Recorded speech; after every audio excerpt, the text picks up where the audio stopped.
Hi, my name is Waleska Nickerson and I am married to James. I was raised and born in San Juan, Puerto Rico. I moved to Florida after my husband died with my kids. Um, he was, he died of an aneurysm. He died within 20 hours that they told him, or that he got a headache. Actually, it was, the symptom was a headache, and 20 hours after that first headache he died. We didn't have the chance to say goodbye. He just got unconscious, strong migraine, and passed. 2 months after he died, I found out that I was pregnant, and it was the most sad, devastating, and happy 9 months ever. I moved to Florida after that, and I remember I was like, I knew I was not gonna be in Puerto Rico for too long. Like, I knew I was gonna move. I knew that I love writing, so I knew that I wanted to eventually have a Spanish book, which I haven't done yet, but I have had a couple articles done on the paper, on newspaper.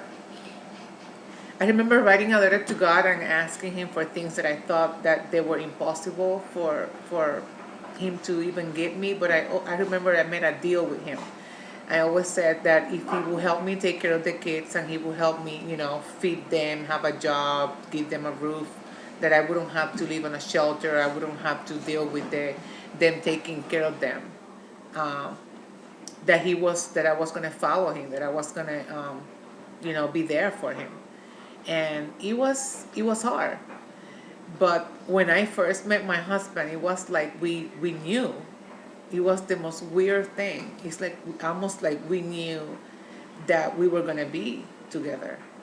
Um, I remember um, going to Puerto Rico, and I remember him asking my father my hand in marriage, and my dad looked at him like, I think she's like a grown up. It was very non-traditional. It was really, really weird. Then he asked my kids, and we got engaged in our way back to Florida.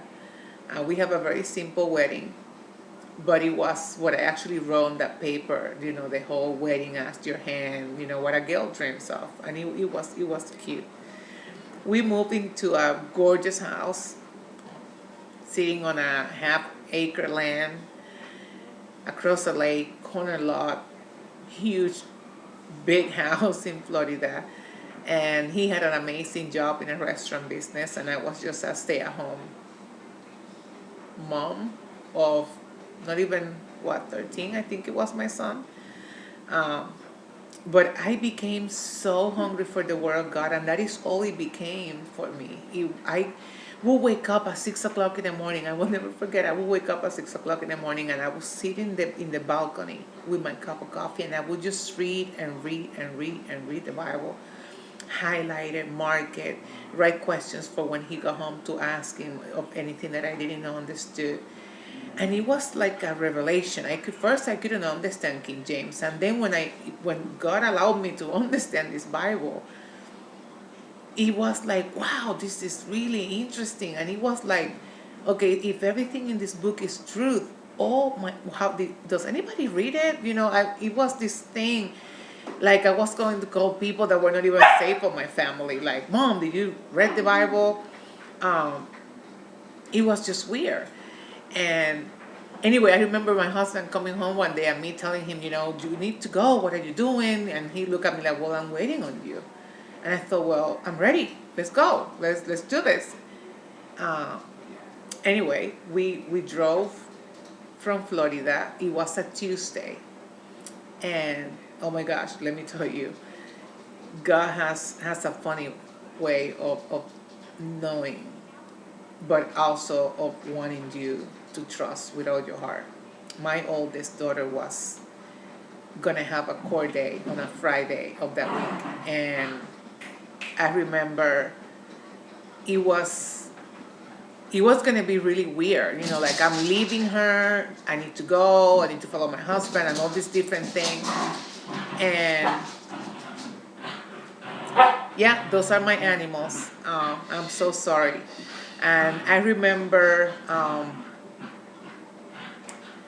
trying to to understand what God was doing. And I got up that morning and I prayed to God and I said, okay, I give it to you. I'm going to do this. And when we crossed the Mississippi line, she called me saying that everything was dropped and that that she was done. And I thought, oh my gosh, God just opened the doors of heaven for you. This is amazing. And we made it to Springfield, and now my husband is pastoring a church here in town. We have been here almost 4 years. I still have the strong feeling that women's is what I'm passionate about, especially Hispanic women. Any woman that is in a situation like I have been before, that feel that is no hope and that God just don't love them, or that God doesn't exist, or that God will never help them, that is not a good man in there for them, especially their single mothers. I volunteer as a translator for devotions to Spanish for Proverbs 31 Ministries. I do Bible studies in Spanish on my blog with some of their books. Uh, like I just did Made to Crave. Actually, I am doing Made to Crave in Spanish on my blog. Uh, I'm planning on going to a conference in North Carolina for writers, and that is basically what I'm working on. My husband is still at BBC, we both are, and I always said to God, anywhere you want me to go, anywhere you want us to go, we will go. We will serve you, we will die for you, we will do whatever it is that you want us to do, because He have gave us a lot more than what we deserve, and He has always been faithful to us, and He have always taken care of my kids and of our children. And that for me is enough to praise Him. Thank you.